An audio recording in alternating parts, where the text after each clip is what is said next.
Tu as peut-être déjà ressenti ça. Trop d'informations, trop de chiffres et au final, plus aucune idée claire pour agir. On t'a fait croire que comprendre ton impact environnemental demandait d'être expert, que le bilan carbone était complexe, technique, réservé aux entreprises. Mais en réalité, c'est tout l'inverse. Le bilan carbone est là pour simplifier tes décisions. Comme un budget, mais au lieu de suivre ton argent, tu suis ton impact. Et quand tu comprends ça, quelque chose change. Tu arrêtes de subir la complexité, tu recommences à choisir. Et dans cet épisode, je vais te montrer comment lire tes vêtements autrement, sans te compliquer la vie et surtout, comment réduire ton impact dès ton prochain achat.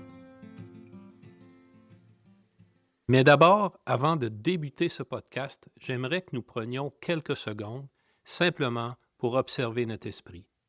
Savoir, est-il plutôt calme? Est-il plutôt agité? Prenons 5 secondes pour l'observer.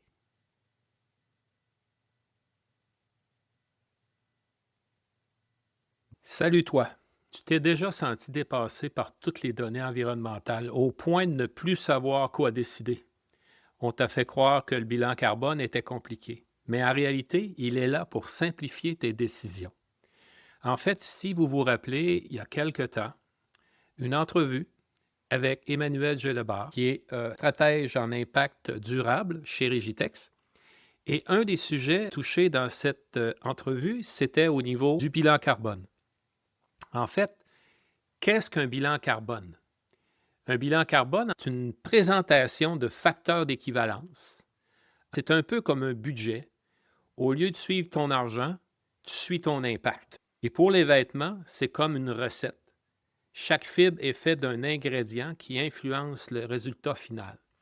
Ce qui veut dire, dépendamment de quelle fibre il est fabriqué, son bilan carbone sera totalement différent. Et on a vu dans les premiers podcasts l'empreinte carbone de différents pays, du G20, qui débutait à partir de l'Australie, aller jusqu'à l'Inde, en passant par la France, les États-Unis et la Chine. Et on a vu que le pays qui se classait en haut de la liste au niveau des traces environnementales de sa fabrication, de l'utilisation et de la disposition des textiles, c'était l'Australie. Et on a vu, par exemple, que l'Inde se situait au 20e rang. Pourquoi? Parce que la plupart des gens n'ont même pas suffisamment de vêtements pour subvenir à leurs besoins. C'est pourquoi que dans un de nos podcasts aussi, on a abordé quelle était la quantité nécessaire, en fait, pour fonctionner dans notre société, qu'on soit un pays à 2 saisons ou à 4 saisons, et il a été déterminé que d'avoir entre 75 et 85 vêtements de morceaux, c'était normalement la norme qu'on devrait suivre pour réussir à rencontrer l'accord de Paris au niveau des augmentations de température et la limitation de la température ici était de 1,5 degré. Et ceci pour jusqu'en 2030. Donc, notre objectif, c'est d'essayer de comprendre, de regarder notre placard et d'étudier un petit peu plus qu'est-ce que nos vêtements représentent. C'est beau savoir combien de morceaux de vêtements est-ce qu'on a. Ça nous donne un petit peu une idée si on est en surconsommation ou pas. Mais aussi, la chose qu'on n'a pas abordée encore, c'est vraiment la composition des vêtements. On a regardé que le vêtement servait à nous protéger. Donc, on utilise différents types de fibres, différents types de mélanges, en fait, qui vont avoir des fonctions très particulières dans le vêtement. Certaines fibres vont absorber plus l'humidité, certaines fibres absorbent moins l'humidité. Donc, l'effet du confort sera différent. Et tout ça dans le but de nous protéger et que finalement, que le vêtement qu'on porte soit confortable. Mais on va voir que, dépendamment du type de fibre, il y a une trace environnementale qui est complètement différente. En fait, on calcule tout ça à partir de ce qu'on appelle un bilan carbone. Dans les entreprises manufacturières comme chez Régitex, par exemple, un filateur au Canada, à ce moment-là, on a développé un bilan carbone en temps réel, ce qui veut dire qu'on est en mesure à tous les jours, à toutes les heures, de vérifier, aussitôt qu'il y a une facture qui est rentrée, aussitôt qu'il y a une matière première qui est consommée, aussitôt qu'il y a de l'électricité qui est consommée, aussitôt qu'il y a un produit chimique qui est consommé, on est en mesure de mesurer à chaque livre de fil qui est fabriqué ou chaque kilo de fibre qui est fabriqué, on est en mesure de mesurer c'est quoi l'impact environnemental. Et cet impact environnemental, en fait, est calculé en kilos équivalents de gaz de dioxyde de carbone par kilo de fil. Et ça nous permet de vérifier si un fil, plus qu'un autre, par exemple, est plus endommageable pour l'environnement.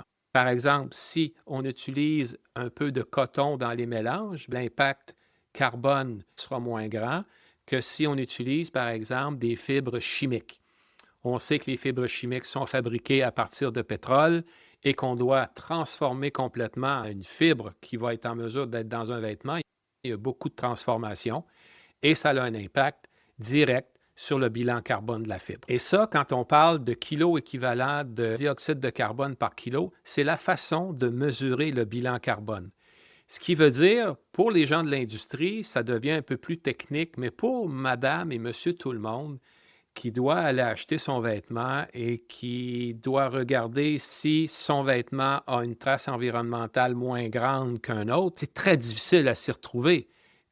C'est un petit peu ce que je vais essayer de démystifier aujourd'hui, essayer d'expliquer. Vous allez voir, je vais faire quelques catégories de fibres qui vont nous permettre finalement de mesurer un peu plus quel est notre impact environnemental lorsqu'on est en face d'un étalage, on est en face d'une vitrine, on est en face d'un choix de vêtements à faire, que ce soit pour nous, que ce soit pour notre famille, pour nos enfants, et essayer de mesurer, voir, bon, OK, comment je peux diminuer, en tout cas au niveau de l'achat, comment est-ce que je peux diminuer immédiatement ma trace environnementale? Maintenant, pour se faire une image générique, se faire une image mentale, des pays du G20, qui partent de l'Australie, aller jusqu'à l'Inde, on voit l'Australie qui se situe au premier rang au niveau de la fabrication ou de sa trace carbone. Elle se situe au premier rang à 503 kg de CO2 par habitant par année qui est fabriqué, à descendre jusqu'au dernier rang en Inde, qui est à 22 kg de CO2 équivalent par habitant. Et entre tout ça, on a le Canada qui est à 335 et on a la France, par exemple, à 146. Et la moyenne de ces pays-là se situe à 247. Et selon l'accord de Paris, pour maintenir le 1,5 degré d'augmentation de température visé, d'ici 2030, on devrait en fait obtenir 128,7 kg. Donc, on peut voir que l'Australie a énormément de chemin à faire et pratiquement impossible à réaliser. Le Canada, de 335 à 128,7, mettons 130, c'est quand même, ça sera très difficile à réussir. On parle d'une diminution d'environ 62 %. La France, on parle d'une diminution d'environ 12 %. La France est beaucoup mieux située par ses politiques déjà en place au niveau de la fabrication de vêtements, au niveau de l'exportation de vêtements de seconde main et tout ça. Ça vient améliorer son bilan carbone. Mais on peut voir ici que la baisse générale de tous les pays devrait passer de 247 à 128,7. On parle d'une baisse de 48 %. Bon, ça peut sembler énorme, mais qu'est-ce qu'on doit comprendre de ça? Par exemple, pourquoi l'Australie se situe au premier rang et pourquoi, par exemple, un pays comme l'Inde se situe au dernier rang? La raison principale pour l'Australie, c'est le premier fabricant de laine au monde avec la Nouvelle-Zélande. Et la raison pourquoi sa trace carbone est si mauvaise, c'est à cause de la fabrication du méthane. En fait, la laine vient d'un animal, c'est une laine animale, c'est une fibre protéinique animale qui vient d'un mouton. Et ce mouton-là, lui, doit s'alimenter et il doit vivre, il doit faire sa vie de mouton. Et finalement, environ 65 % de sa trace carbone vient, par exemple, du méthane que le mouton dégage dans ses flatulences, par exemple. Et on peut faire une comparaison avec la viande de bœuf, qui, on sait très bien que la viande de bœuf est un produit, en fait, qui a une très mauvaise trace environnementale à cause, justement, de la fabrication du méthane par l'animal. Donc, c'est la raison pourquoi l'Australie se situe au premier rang. Et je ne crois pas que demain matin, l'Australie va arrêter de produire de la laine. Pourquoi l'Inde se situe au dernier rang? Bien, tout simplement parce que l'Inde, en général, les habitants ne possèdent même pas assez de vêtements à subvenir à leurs propres besoins en général. Donc, c'est la raison pourquoi leur trace environnementale est très, très faible. Donc, on peut comprendre que dépendamment où est-ce qu'on se situe dans le G20, il y a plusieurs raisons qui font en sorte qu'on peut se retrouver au premier rang comme l'Australie au niveau de sa trace environnementale et l'Inde qui se retrouve au dernier rang au niveau de sa consommation en général de textiles. Et entre la première et la 20e position, se situe la France, le Canada, les États-Unis. Et chacun de ces pays possède ses raisons pourquoi il se situe à ce niveau-là. Par exemple, au Canada, on produit absolument rien comme fibre, sauf peut-être quelques fibres naturelles comme le lin ou le chanvre. C'est pas là où est-ce qu'on va avoir un impact, tandis qu'en Australie, mais à cause de la fibre de laine, à cause qu'elle a une trace lourde environnementale, ça vient automatiquement augmenter le risque du pays de se retrouver en tête de liste. Le bilan carbone, c'est un outil qui est utilisé à l'intérieur des entreprises pour mesurer finalement la trace environnementale de sa production manufacturière. C'est un outil qui est utilisé un peu comme Emmanuel Gelebart mentionnait dans son entrevue, un peu comme un rapport d'impôt annuel. On vient faire le rapport de ce qu'on a soutiré à la planète et on vient expliquer qu'est-ce qu'on doit retourner à la planète, donc payer ses impôts. C'est un petit peu qu'est-ce qu'un bilan carbone vient faire. Bien entendu, un bilan carbone peut être utilisé à l'intérieur d'une entreprise, que ce soit une entreprise de service, que ce soit une entreprise manufacturière, mais c'est sûr que pour monsieur, madame, tout le monde, un bilan carbone, ce n'est pas quelque chose qu'on fait. Cependant, si on connaît le contenu de nos vêtements, qu'on connaît quelle fibre qu'on utilise, bien, ça vient nous situer un peu. Et c'est la raison pourquoi je vais mettre en lien dans ce podcast, je vais vous mettre un tableau, en fait, qui va nommer les fibres avec leur trace environnementale. Par exemple, si on regarde au niveau de la fibre qui a la trace environnementale la plus élevée, exactement comme on a fait le lien avec l'Australie, la laine, même si c'est une fibre naturelle, elle a énormément d'influence sur sa trace environnementale à cause du méthane. Pour vous donner une idée de l'effet que le méthane peut avoir, par exemple, c'est ce qu'on appelle le pouvoir de réchauffement planétaire. Ici, dans notre bilan carbone, on va utiliser, par exemple, les kilos équivalents en CO2 par kilo de fibres fabriquées ou utilisées. Mais on pourrait faire la même chose aussi en kilos équivalents de CH4, autrement dit de méthane par kilo de fibres. Mais pour vous donner une idée, la comparaison entre le CO2, qui est un gaz à effet de serre qui se retrouve en haute atmosphère et qui va créer cet effet de réchauffement lorsque les rayons de lumière, les rayons du soleil pénètrent mais ne peuvent pas s'en sortir, comme par exemple les rayons infrarouges, c'est ce qui crée l'augmentation de température. Si par exemple on dit le CO2, son facteur y est 1, le méthane, son facteur est de 29,8, donc 30. Le méthane a un impact 30 fois plus grand. Autrement dit, le CO2 qui est dégagé de votre voiture à essence a un certain impact. Mettons un impact de 1. Mais le méthane qui est dégagé, par exemple, par les flatulences du mouton ou du bœuf a un impact de 30. Donc, l'impact est beaucoup supérieur. C'est pourquoi que l'Australie se retrouve en tête du G20 au niveau de la trace carbone de sa production, de l'utilisation et sa disposition des textiles. Alors, si on regarde le classement au niveau des fibres, en général, je n'irai pas dans les détails de fibres techniques, mais par contre, ça va vous donner quand même une idée lorsque vous avez votre vêtement, qu'est-ce que vous avez dans votre vêtement et vous pouvez savoir qu'à chaque kilo de vêtement que vous portez, si par exemple ce vêtement comporte de la laine, chaque kilo de laine qui est dans votre vêtement a un potentiel de fabrication de 30 kilos environ de gaz à effet de serre. Donc, c'est quand même énorme au niveau de la laine. Si par contre, dans votre vêtement, on utilisait de la fibre de laine recyclée, la fibre de laine recyclée, elle, se situe beaucoup plus alentour de 5 kilos. Donc, on peut voir tout de suite qu'en recyclant des fibres, on vient automatiquement diminuer notre trace environnementale. Si on prend, par exemple, un polyester qui serait normalement à 9,5, un polyester recyclé tomberait à 5,3. Un coton biologique qui serait à 4,5, un coton recyclé serait à 1, tandis qu'un coton conventionnel serait à 5,9. Donc, on peut voir qu'en recyclant les vêtements d'une façon mécanique ou chimique, il peut y avoir de très grands avantages. Cependant, ce qu'on doit retenir, c'est qu'on peut voir, si on regarde les informations, si on regarde ce qu'on retrouve, par exemple, sur la montagne de vêtements en Afrique ou qu'on retrouve dans les ballots de fibres de vêtements qu'on retrouve ici à Montréal, dans différentes friperies, différentes institutions qui ramassent ces vêtements-là, bien, on a énormément de mélange de fibres et c'est ce qui fait que ça rend la recyclabilité très difficile. On peut recycler ces fibres, c'est très complexe, même je dirais c'est plutôt compliqué que complexe. C'est rendu très, très compliqué de prendre ces montagnes de linge, ces ballots de linge et dire qu'on les déchiquette ou qu'on les retourne en fibres. Ça se fait.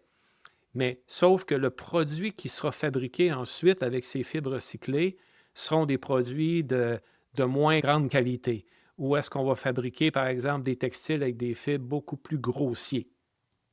Et là, ça veut dire qu'on ne peut pas retourner, par exemple, si on prend une chemise qui est faite en mélange de polyester-coton, par exemple, si on la déchiquette mécaniquement pour aller refaire un fil, bien, le fil ne sera jamais aussi fin. Donc, c'est certain que ce fil-là ne se retrouvera pas dans une chemise semblable à la chemise initiale. Donc, ça veut dire que le produit se dégrade et doit se retrouver dans des produits de moins grande qualité. Pourra se retrouver, par exemple, dans des produits, des non-tissés qu'on appelle ou des feutres qui peuvent être utilisés pour différentes choses, pour de l'isolation thermique, pour de l'isolation sonore. Il y a énormément de travail qui est fait actuellement, même ici au Québec, à reprendre ces fibres qui sont déchiquetées d'une façon mécanique et les utiliser à toutes sortes de nouvelles utilisations. Par exemple, faire des panneaux pour faire des meubles, faire des panneaux pour être utilisés dans des panneaux acoustiques, faire des panneaux qu'on va retrouver dans l'isolation des voitures, par exemple, pour isoler du son et isoler du froid. Donc, mais il restera toujours une chose, que ce sera toujours un mélange de fibres, donc ce sera toujours un produit plutôt de commodité, un produit générique. Maintenant, je vais vous lister par ordre décroissant les fibres. Je vous ai nommé quelques fibres actuellement au niveau de sa trace carbone, au niveau de son bilan carbone, au niveau des kilos équivalents de CO2 par kilo de fibres. Si on fait un décompte à partir de la fibre la plus, on peut dire, la plus dommageable, ça serait la laine vierge à 27, la laine recyclée à 3, le spandex, le lycra serait à 16, le polyester vierge à 9,5, le nylon à 9, l'acrylique 9, nylon recyclé à 6, le coton conventionnel 5,9, polyester recyclé 5,3, coton biologique 4,5, viscose, rayonne, c'est la même chose, 4,3, lyocell type tencel 2,5, lyocell type modal 1,5, lin 1,1, coton recyclé 1, chanvre 0,9 et la jute finalement à 0,7. Donc, je vais vous lister et mettre en lien dans le podcast pour que vous puissiez peut-être vous l'imprimer, vous puissiez le garder. Mais en retenant ces chiffres, vous allez pouvoir, lorsque vous allez acheter vos vêtements ou lorsque vous allez laver votre vêtement, lorsque vous allez prendre votre vêtement, vous n'avez qu'à regarder les étiquettes et la composition est bien écrite dessus.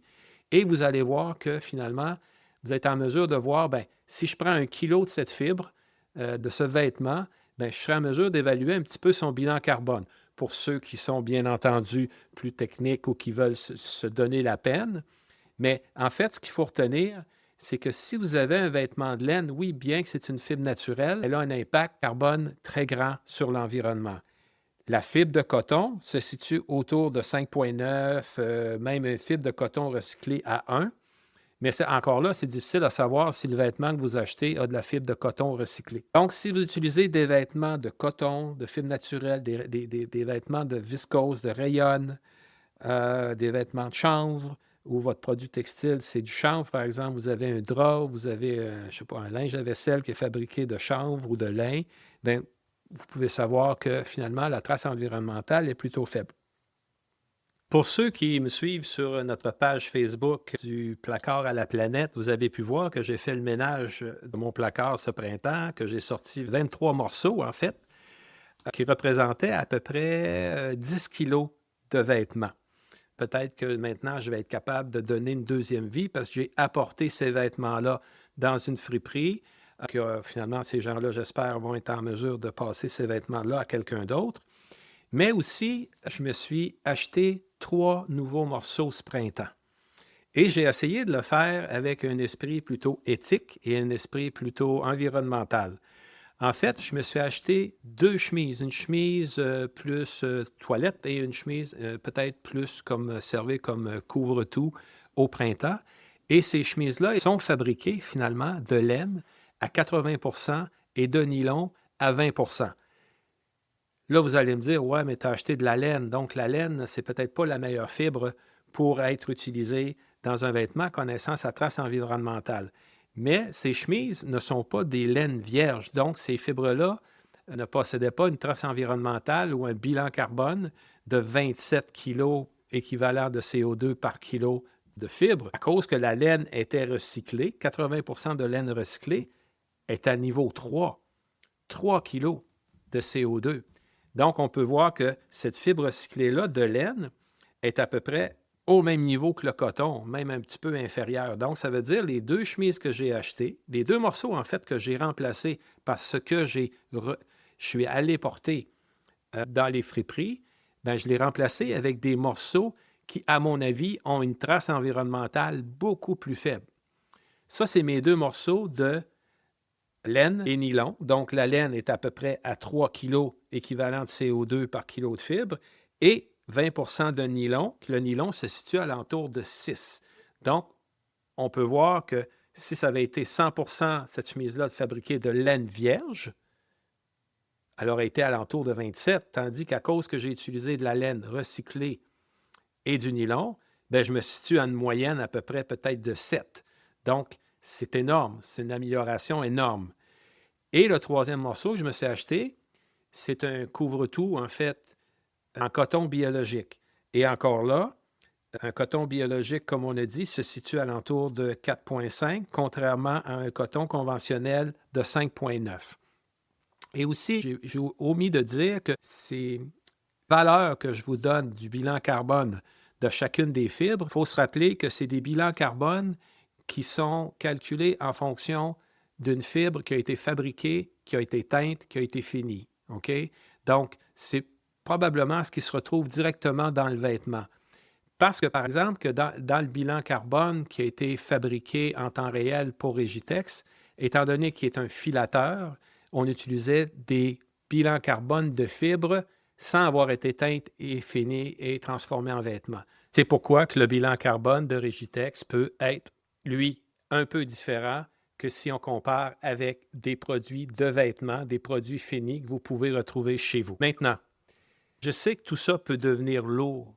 Toutes ces informations, toutes ces données, ça peut donner une impression de devoir tout comprendre pour bien faire. Et après 40 ans dans le domaine, je peux vous dire que cette confusion-là, je l'ai vue énormément chez de nombreux professionnels. Mais de votre côté, monsieur, madame, tout le monde, ce que je vous invite à faire avant de faire un achat, c'est de regarder quel type de fibre est-ce que j'ai. Est-ce que j'ai un mélange de fibres? Parce que si c'est un mélange de fibres, rappelez-vous qu'un mélange de fibres est beaucoup plus difficile à recycler mécaniquement que si c'est un produit fabriqué de 100% d'une certaine fibre. Par exemple, si vous avez un gilet qui est 100% coton ou un gilet qui est 100% acrylique, c'est beaucoup plus facile que de travailler des mélanges. Par exemple, si vous aviez un acrylique coton ou si vous aviez une laine nylon, ça devient beaucoup plus facile à travailler mécaniquement lorsque ce n'est pas en mélange. D'ailleurs, c'est un des points majeurs qui a ressorti lors de l'étude qui avait été faite pour l'accord de Paris, à savoir quelles étaient les normes, quels étaient les barèmes qu'on devrait suivre pour savoir si on est en surconsommation ou pas de vêtements ou de textiles. Bien, en fait, il y avait une recommandation qui avait été ressortie, c'est que de plus en plus, on devrait voir des vêtements fabriqués avec une fibre à 100%. Par exemple, 100% coton, 100% laine, 100% polyester. Pourquoi? Parce que ça devient beaucoup plus facile à recycler. Ensuite, ça devient beaucoup plus facile parce qu'une des difficultés, et je peux vous dire que depuis 2015 environ que je travaille dans le domaine de la filature et du recyclage mécanique, mais ce qui est le plus difficile, c'est de recueillir ces vêtements d'une façon structurée. Ça devient très difficile et il faut avoir aussi des quantités qui sont intéressantes.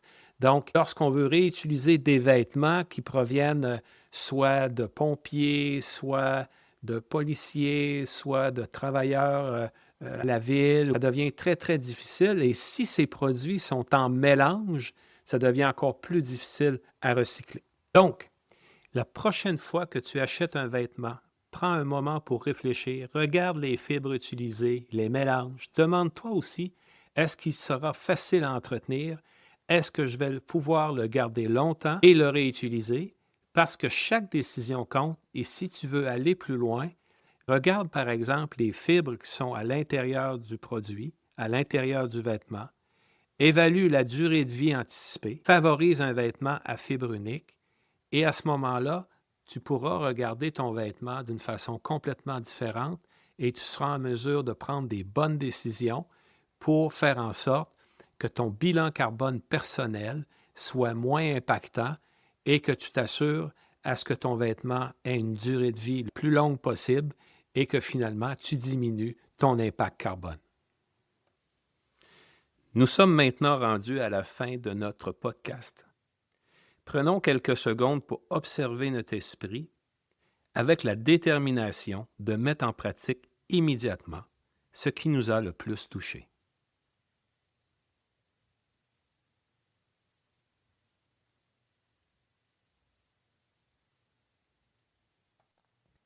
Tu n'as pas besoin de tout comprendre. Tu n'as pas besoin d'être parfaite. Tu n'as pas besoin de calculer chaque gramme de CO2. Ce que tu peux faire, c'est beaucoup plus simple. Regarder, comprendre, choisir différemment. Chaque vêtement que tu touches raconte une histoire, une fibre, un impact, une durée de vie. Et chaque décision que tu prends change quelque chose. Pas tout, mais quelque chose de réel. Alors, la prochaine fois que tu es devant un vêtement, regarde sa composition, évite les mélanges quand tu peux, privilégie la durabilité, pense à sa seconde vie. Parce que changer le monde ne commence pas par tout révolutionner, ça commence par changer ton regard. Et à partir de là, tes décisions ne seront plus jamais les mêmes.